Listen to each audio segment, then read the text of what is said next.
중앙선거관리위원회가 선출직 공무원들의 출판 기념회의 투명성을 높이는 방안을 9월 정기국회에 제출할 예정이라고 밝혔습니다. 출판 기념회가 뇌물 모금에 입법 로비, 불법 창구라는 오명을 얻은 것은 실제 불법 로비의 정황들이 여기저기서 포착되었기 때문입니다. 국민 앞에 떳떳한 의정 활동을 위해서라도 출판 기념회 관련 법안은 신속히 마련되어야 할 것입니다. 김무성 대표 최고위원은 지난 20일 관훈클럽 토론회에 참석해서 의원들이 하고 있는 출판 기념회는 정치자금법 위반이고 탈세라고 강조하셨습니다. 새누리당은 잘못된 정치 문화를 개선하기 위해 정책위원회를 중심으로 관련 제도 개선을 착수한 상태입니다. 야권도 국민의 목소리를 경청해서 동참해 주시기 바랍니다. 새누리당은 국민의 기대를 충족시킬 수 있는 법안 마련에 최선을 다하겠습니다. 더불어 국민의 눈높이에 어긋나는 정치 문화를 혁신하는 투명한 정당 만들기에 끊임없이 계속할 것입니다.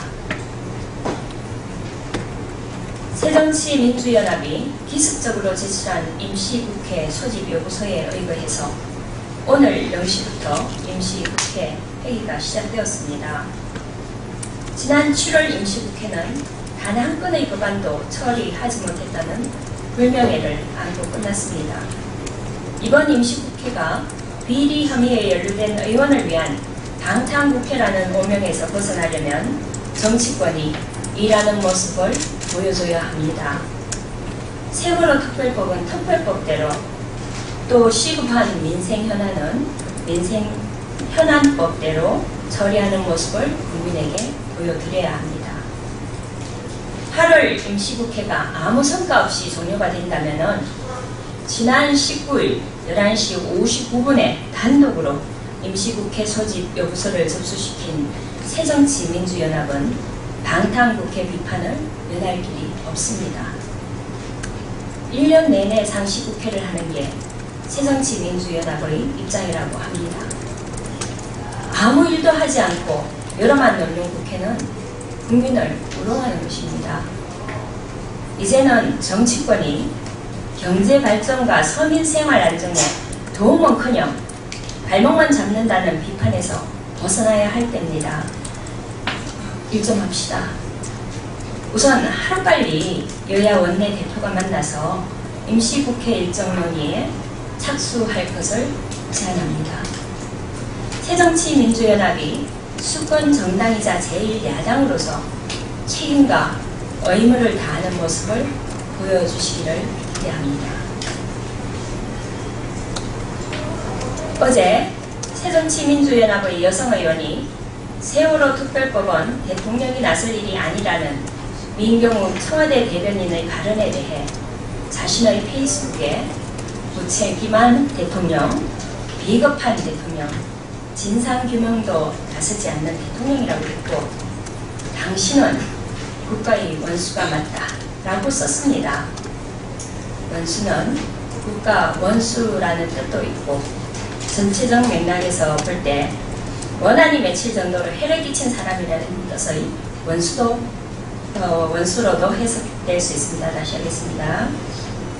어제 새정치민주연합의 여성의원이 세월호 특별법은 대통령이 나설 일이 아니라는 민경욱 청와대 대변인의 발언에 대해 자신의 페이스북에 무책임한 대통령, 비겁한 대통령, 진상규명에도 나서지 않는 대통령이라고 했고 당신은 국가의 원수가 맞다 라고 썼습니다. 원수는 국가 원수란 뜻도 있지만 전체적 맥락에서 볼 때 원한이 맺힐 정도로 해를 끼친 사람이라는 뜻의 원수로도 해석될 수 있습니다. 국민의 대표, 국회의원의 한마디 한마디는 그 정당의 정치 수준을 보여줄 뿐 아니라 국가의 품격을 나타냅니다. 또 잘못된 말은 국민에게 큰 상처를 줄 수 있습니다. 우리 새누리당이 어떤 뜻으로 원수라는 단어를 썼는지에 대해 지적하지 않더라도 그 내용을 보는 국민이 잘 판단할 거라고 생각합니다. 다만 자신의 말에 대해 책임지는 자세를 부탁드립니다. 우리 새누리당은 오늘 연찬회를 통하여 국민의 눈높이에 맞는 소통하는 정당으로 혁신의 결의를 다질 것입니다. 감사합니다. 물치료위원회 위원장 맡고 있는 우원식입니다. 옆에는 우리 물치료위원회 이원정 국장, 강상호 팀장 이렇게 같이 왔습니다. 새누리당이 이야기하는 민생법안, 19개 민생법안이 엉터리 민생법안이라는 것은 대개 다 아실 테고, 새정치민주연합의 물치료위원회가 진짜 민생법안을 하기 위해서 전면전을 선포합니다. 새정치민주연합 물치료위원회는 비정규직 문제 해결을 위한 전면전에 나서겠습니다. 우리 사회 비정규직 문제는 이제 더 이상 지켜만 보고 있을 수 없는 상황으로 치닫고 있습니다. 전체 임금 노동자 1,800만 명 중에 900만 명, 2명 중 1명꼴이 비정규직 노동자입니다.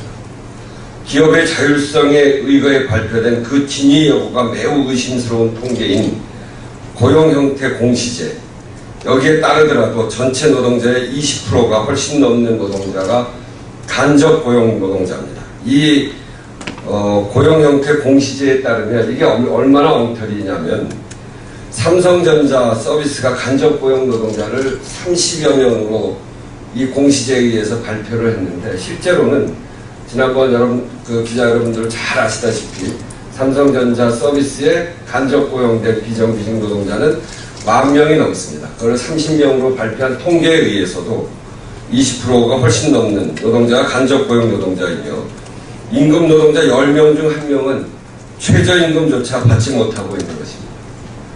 더욱 심각한 것은 박근혜 정부의 시간제 일자리 정책 등 비정규직 확대 정책과 기업들의 무분별한 반인권적 이윤 확대 경영 방식으로 인해서 비정규직 노동자들의 증가 속도가 더욱 빨라진다는 것입니다. 한간에는 이제 우리의 소원은 통일이 아니라 비정규직의 정규직화라고 하는 웃지 못할 말마저도 떠돌고 있는 실정입니다. 비정규직에 대한 심각한 저임금, 상시적인 고용불안, 낮은 사회보험 혜택으로 인해서 개인 및 가구 소득이 낮아지고 있고, 이에 따라서 가처분 소득이 감소하고 있으며, 소득 분배 구조의 악화로 인한 불평등의 양극화, 빈곤 문제의 비정규직 확산을 타고 사회 현상이 되고 있습니다. 내수 시장을 위축시켜 우리 경제의 성장을 가로막고 있는 가장 중요한 원인 중에 하나입니다. 이 문제 해결 없이는 우리나라의 경제 성장 더 이상 있을 수 없다라고 하는 것이 저희들의 판단이고, 요즘 거리를 나가봐도, 그리고 동네 자영업 하시는 분들을 만나봐도 이렇게 먹고 살기 어려운 적이 없었다라고 이야기하는 데는 이 문제가 핵심적인 과제다, 이렇게 말씀드릴 수 있습니다. 그러나 최경환 부총리가 지난 7월 발표한 경제 정책 방향에는 비정규직 문제를 우리 경제 사회적 기반의 취약함을 초래하는 주요 원인으로 인식하고 있지 못합니다. 본질적인 대책과 거리가 먼 말만 번지르르한 생색내기형 대책으로 일관하고 있습니다. 이마저도 오늘 10월에 대책 발표를 하겠다고 합니다. 그러나 박근혜 정부와 새누리당의 경제정책 방향으로 볼 때 10월에 발표할 비정규직 대책 또한 기대할 수 없습니다. 을지로위원회는 비정규직 문제를 더 이상 좌시하지 않습니다. 오늘 비정규직 문제 해결을 위한 전면전을 선언하는 출정식을 개최합니다. 이 자리는 대강당을 가득 메울 비정규직 노동자들, 그리고 새정치민주연합 지도부를 비롯한 의원들이 참석해서 비정규직 노동자들로부터 현장의 실태와 입법이 필요한 이유를 직접 듣고 비정규직 노동자들과 함께 비정규직 문제 해결을 위한 결의를 다지는 자리가 될 것입니다. 을지로위원회 또한 인천국제공항 현장 방문을 추진할 것입니다. 인천국제공항은 서비스에서는 8년째 세계 1위입니다만 비정규직 문제는 세계 최악의 공항입니다. 그 세계 1위 서비스의 뒤에는 비정규직들의 눈물이 함께 있다는 것을 우리가 기억해야 합니다. 공항 전체 노동자의 87%가 간접 고용 비정규직 노동자로 우리 사회 간접 고용의 대표적 남용 사례인 인천공항에서 직접 고용 문제를 해결하겠다는 강력한 의지를 피력할 것입니다. 오늘 열릴 비정규직 입법 결의대회를 시작으로 인천국제공항 현장 방문 등 연속적인 현장 방문, 입법과 제도 개선을 통한 위안 토론회, 전 국민적 캠페인 등 다양하고 지속적인 활동을 진행할 것입니다. 오늘 진행된 비정규직 입법 결의대회는 최저임금법, 노동조합 및 노동관계조정법, 이것은 삼성전자 서비스 직접교섭 촉진법이라고 저희가 이름 붙였습니다. 근로기준법, 이것은 하청노동자 고용승계법입니다. 이 근로기준법 개정안, 파견근로자 보호법, 기간제 및 단기간 근로자 보호 등에 관한 법, 이것은 기간제 노동자 보호법입니다. 교육공무원직의 채용 및 처우에 관한 학교 비정규직 보호법 등의 법안을 하반기 정기국회에서 반드시 통과시키겠다는 결의를 다질 것입니다. 또한 하반기 국정감사 예산심의에서 비정규직 문제 해결을 위해 총력을 다할 것입니다. 이제 비정규직 문제는 단순히 우리 사회 한 영역만의 문제가 아닙니다.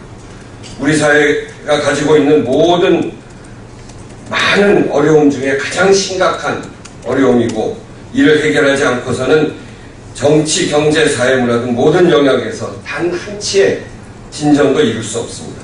이제 정치가 나섭니다. 저희 을지로위원회가 그 맨 앞에서 비정규직 문제 해결에 나설 것입니다. 그리고 을지로위원회는 오늘 비정규직 입법 결의대 비정규직 문제 해결을 위한 전면전을 선포하는 식을 할 것이고, 그래서 기자 여러분들께서도 정치권에서도 이런 집회가 가능하구나 하는 거 한번 보러 보십시오. 비정규직 노동자들이 새정치민주연합이 요즘 많은 어려움을 겪고 있습니다만, 새정치민주연합의 을지로위원회가 비정규직 노동자들의 얼마나 큰 희망으로 바뀌어 가고 있는지, 비정규직들이 이 새정치민주연합의 을지로위원회를 통해서 본인들의 소원을 어떻게 이야기하고 있는지 한번 보러 오시기 바랍니다.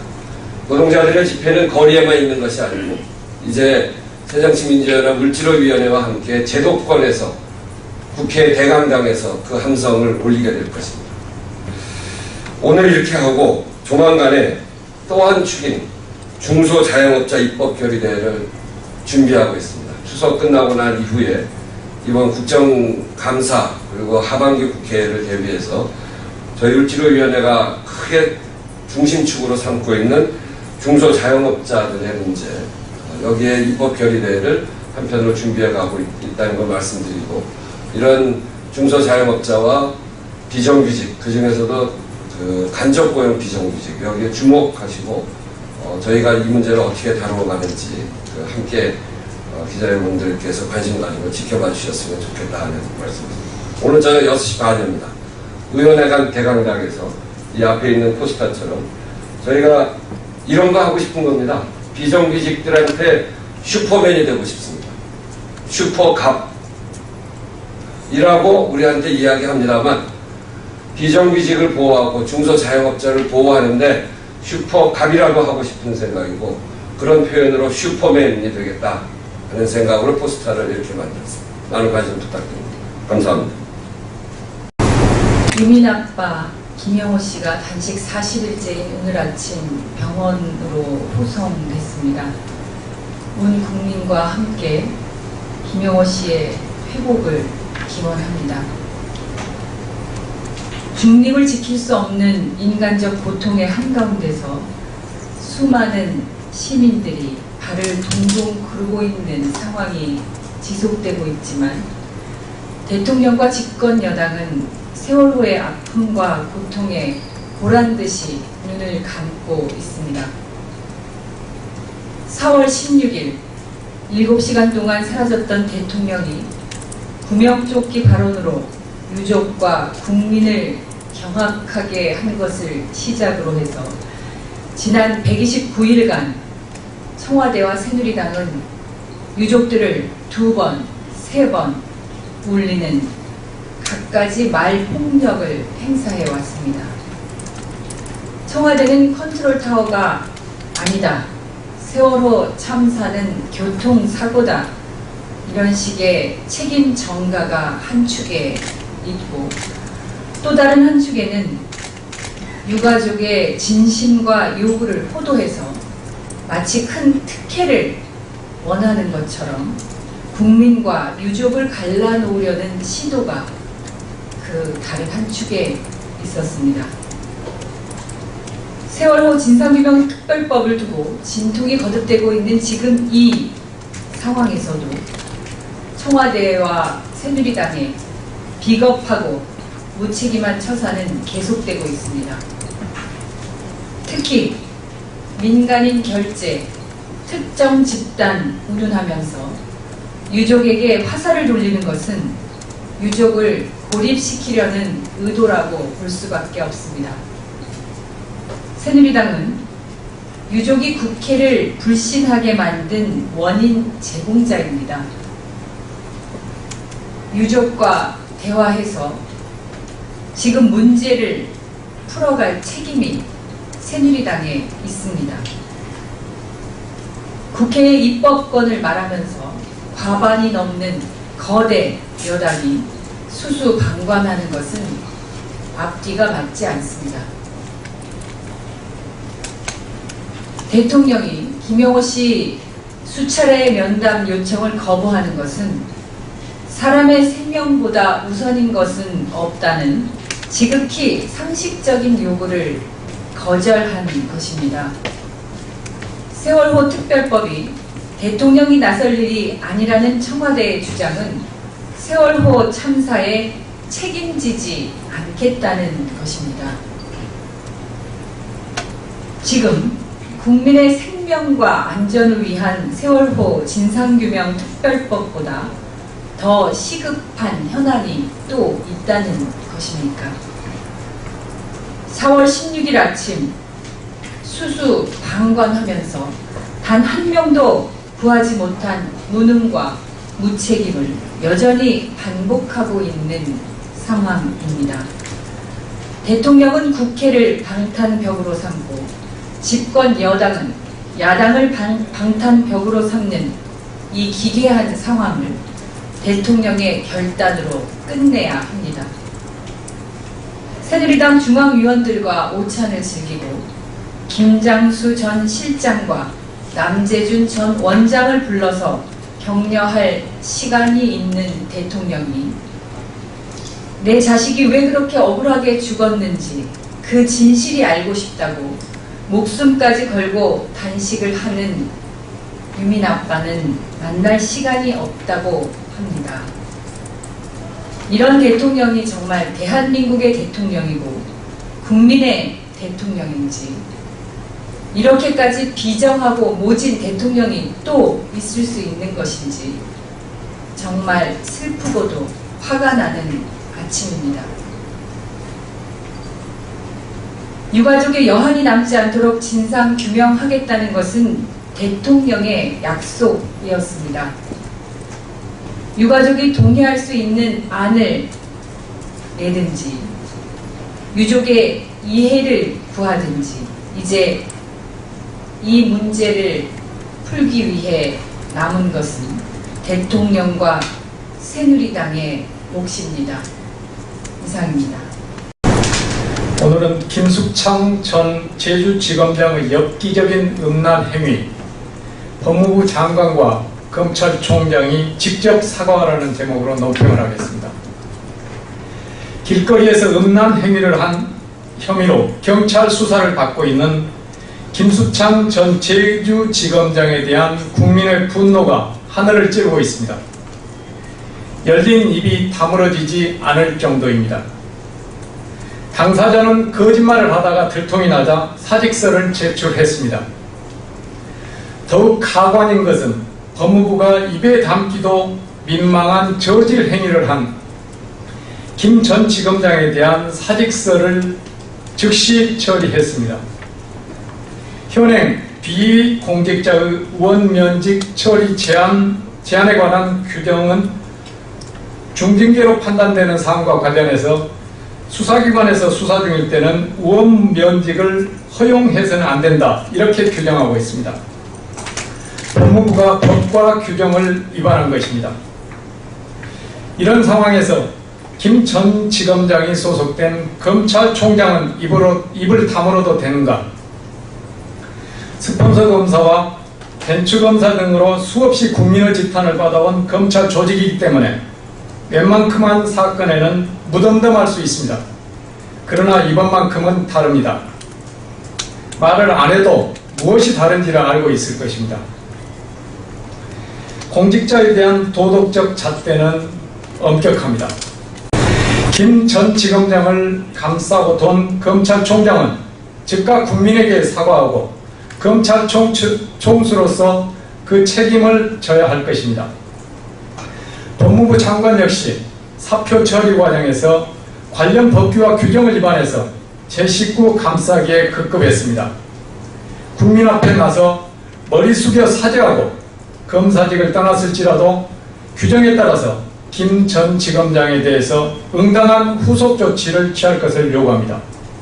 새정치민주연합은 국민과 함께 법무부 장관과 검찰총장이 이와 관련된 후속 조치를 어떻게 취해 나가는지를 지켜볼 것입니다. 오늘이 며칠입니까?